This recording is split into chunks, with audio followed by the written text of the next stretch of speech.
afternoon, everybody. My name is Tim Simon, and this is a tour of this gallery, the Enlightenment Gallery. For those of you who have done these tours before, you will know the general format. We go round, we look at a dozen, maybe a few more objects, try and place them into context for you. I'm happy to answer questions as we go round. If I'm not speaking loudly enough, please tell me. Happy to answer questions as we go round. I'm happy to stay on at the end. I usually overshoot the 40 minutes, but this is a free tour. You can come and go as you please. Obviously, within that time span, it's very difficult to cover the whole of the Enlightenment, which took place in the 18th century, approximately speaking, between about 1680 and 1820.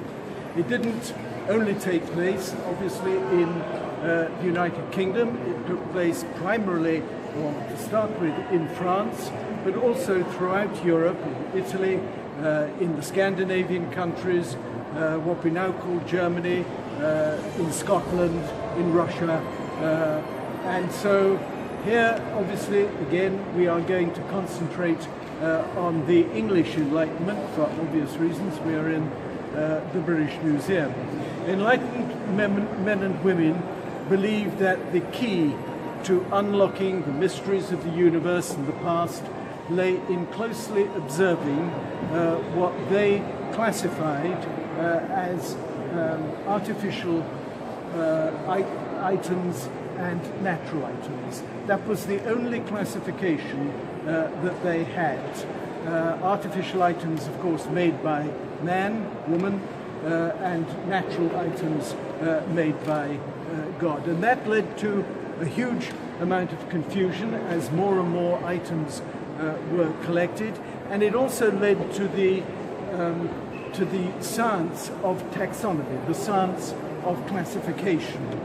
And as we go round, you will see that many of the sciences, the ologies, if you like, that we know of today, had their foundation in this age of enlightenment. The age of enlightenment was the age of reason, was the age of learning, and the age of discovery.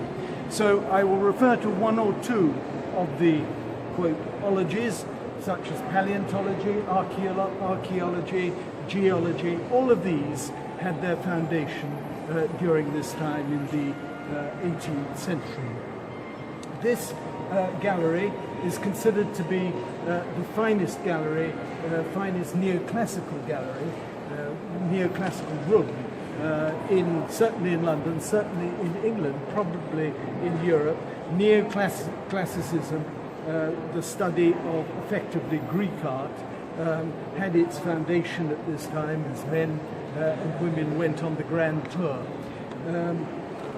The way it is set out is in an enlarged version, the way that men and women of the Enlightenment set out their museums, their cabinets of curiosity, with classical sculptures and all sorts of articles round and about. The British Museum was founded with the collection of a man called Sir Hans Sloane. Those of you who know London will know Sloane Square, Sloane Street and so on. They are named after Sir Hans Sloane. This is him here. He had a collection of 80,000 items, which when he died in 1753, he left to the nation against payment of £20,000.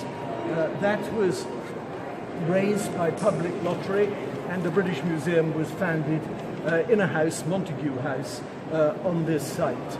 Montague House has long since disappeared, and in fact this room is the oldest room now in the British Museum. It is one of the first, built by Sir Robert Smirke in order to house the library of King George III. King George III's library comprised some 65,000 books, some 30,000 items, some of which I will point out to you as we go round. The books have long since gone to the British Library, which is in Euston, and the books that you see around you here on loan from the Houses of Parliament. They are the ancient library of the Houses of Parliament.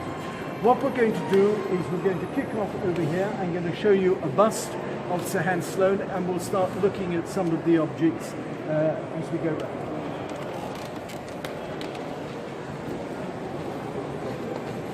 I will try. I lose my voice towards the end. Please gather around. I have been asked to talk a little bit louder, which I will try and do. And again, if I'm not talking loudly enough, either come closer or I will endeavour to do better. This is a bust here of Sir Hans Sloane, who, as I say, he was a physician, a doctor, if you like. He was physician to the court, to the crown, to King George III and Queen Charlotte, to society, and he made a lot of his money in that way. I'll explain later how he made the rest of his money.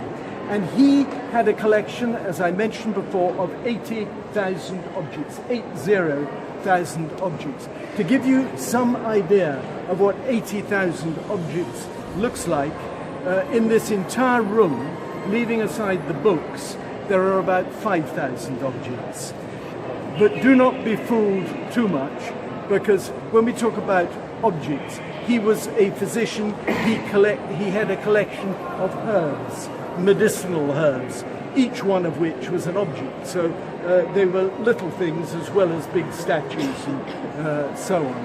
And he had what everybody knew of in that time as a cabinet of curiosities. The word museum, as we know it today, had not been invented, if you like.